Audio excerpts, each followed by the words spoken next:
I took this class, and I saw just how much the book of Leviticus points to Jesus. Just how much the book of Leviticus is also an arrow looking forward to who Christ is, to his death, to his sacrifice.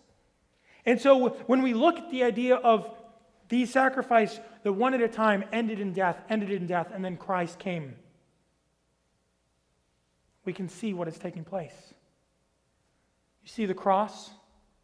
You have the Old Testament, which is one wing of the cross.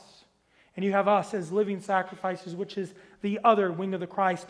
And Christ is in the middle of that as the pin that holds everything together. Fact is, Christ was that final sacrifice that needed to take place. We, therefore, we live on the other side of it, which is the most beautiful expression, because what we get to do is we point back to the gospel. We point back to Jesus Christ and his sacrifice. Because what we do is we put on the gospel on our life. We live out the gospel in our day-and-day life. Because like we read in Romans chapter 6, we have been buried to our old man and resurrected in the newness of life. We pick up our cross daily, which is putting to death our sinful desires, putting to death our sinful will, putting to death all these things that is negating us from walking a pure and right life.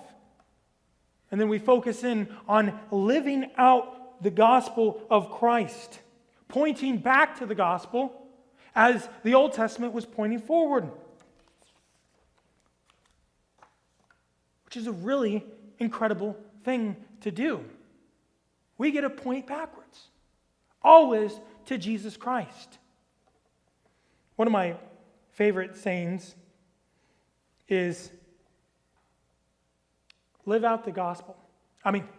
Preach the gospel every day. And if necessary, use words. That's precisely what we're called to do.